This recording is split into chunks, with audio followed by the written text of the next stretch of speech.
കൊടുക്കാൻ വരനായില്ലാതെ നിറപറയും നിലവിളക്കും സാക്ഷിയാക്കി ഞാൻ എന്റെ കഴുത്തിൽ താലി കെട്ടുകയാണ്.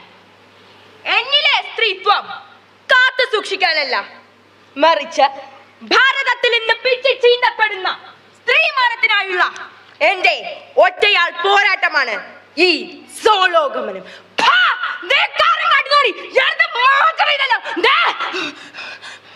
അകത്തേക്ക് വരുന്ന കൂട്ടത്തിൽ ചാടി ചത്തുക്കളയും ഞാൻ. ചാവടി പോയി ചാവ. എന്റെ ദൈവങ്ങളെ, മൊത്തവും മുരടിച്ച് താലിബാക്കില്ലാതെ പോയ ഇവളൊക്കെ ചാവതല്ലേ ഭേദം. ആരാ പറഞ്ഞേ ഞാൻ മൂത്ത് മുരടിച്ചോന്ന്? എന്റെ സ്വപ്നങ്ങളാ മുരടിച്ചത്. ആരാ പറഞ്ഞേ എനിക്ക് താലിബാക്കില്ലാന്ന്? കണ്ട, ഞാൻ എന്റെ കഴുത്തിൽ കെട്ടിയ ഈ മഞ്ഞ ചെറടാണ് എന്റെ താലി. അതെങ്ങനെയാണ് നിന്റെ താലിയാകുക? ആണൊരുത്തൻ കെട്ടിയാൽ മാത്രമേ ആ ചെറട ഒരു താലിയാകൂ. അല്ല, ആണത്തമില്ലാത്തവൻ കെട്ടിയാൽ അത് വെറും ചങ്ങലയാണ്.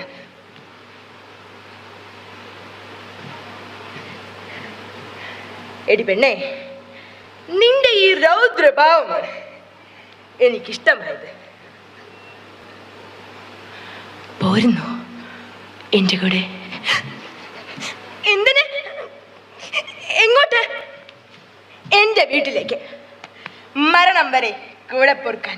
വേണ്ട, നിന്റെയൊക്കെ ചോരത്തിലിപ്പ് മാറുമ്പോ പൊന്നില്ല എന്ന് പറഞ്ഞ് വിഷപ്പാമ്പിനെ കൊണ്ട് കൊത്തിച്ച് കൊല്ലാനോ, അതോ തല്ലിക്കൊന്ന് കിണറ്റിൽ താഴ്ത്തി വിശുദ്ധയാക്കാനോ? മകളെ, അരുത്. ഇതൊരു ഒളിച്ചോട്ടമാണ്.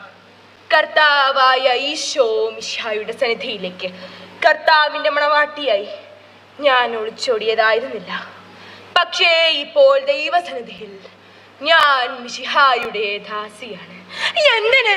ഞാനൊന്ന് ചോദിക്കട്ടെ, നമ്മൾ പെൺമക്കൾ മാതാപിതാക്കൾക്ക് ഒരു ഭാരമാണോ?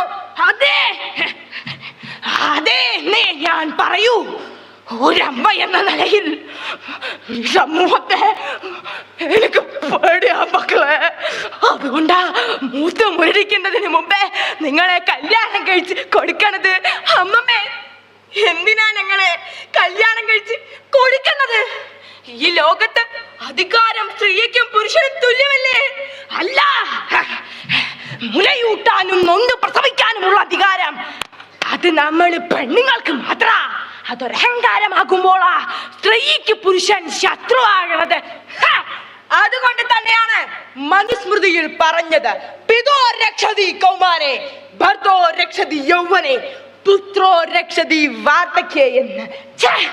ഈ കാലഘട്ടത്തിൽ ആർക്ക് വേണമോ തന്റെ രക്ഷതി? കേട്ടോളൂ, നിങ്ങൾ വ്യാഖ്യാനിച്ച സ്മൃതിയെ ഞാനിതാ പുനർവ്യാഖ്യാനിക്കുന്നു. സ്വാതന്ത്ര്യം കൊണ്ട് പിതാവും, പ്രണയം കൊണ്ട് ഭർത്താവും, കരുതൽ കൊണ്ട് പുത്രനും വലയം തീർക്കുക എന്നതാണത്. അതിനെ നിങ്ങൾ രക്ഷതിയാക്കിയതല്ലേ? അല്ല, ഗർഭപാത്രം ഉള്ളോടത്തോളം കാലം സ്ത്രീ ആ വലയാണ്. അല്ല, നിന്നെ പോലുള്ള ഒരു പുരുഷന് ജന്മം നൽകാനും ഈ ഗർഭപാത്രം തന്നെ വേണ്ടേ? അതുകൊണ്ട് തന്നെ പുരുഷാധികാരത്തിനോടുള്ള എന്റെ താക്കീതാണ് ഈ സോളോഗമനം. മരം കൊച്ചുന്ന തണുപ്പൻ കമ്പിളി പുതപ്പിനുള്ളിൽ ഞാനും എന്റെ സ്വപ്നങ്ങളും ഇഴുകിപ്പുണർന്ന് ശയിക്കുകയാണ്.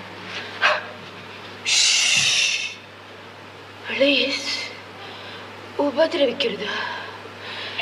ഞാൻ എനിക്ക് തന്നെ സ്ത്രീധനമായി നൽകിയ എന്റെ കണ്ടുസക്കാതെ ഞാൻ ഹണിമൂണിനായി യാത്ര തിരിക്കുകയാണ്. പ്രിയമുള്ളവരെ, മലയാള കവിതാ രംഗത്ത് നവഭാവുകത്വത്തിന്റെ ശില്പിയായ ശ്രീമതി ശാന്തി പാട്ടത്തിലിന്റെ സോളോ ഗമനം എന്ന കവിതയുടെ രംഗഭാഷയാണ് ഇവിടെ പൂർണ്ണമായത്. നന്ദി, നമസ്കാരം.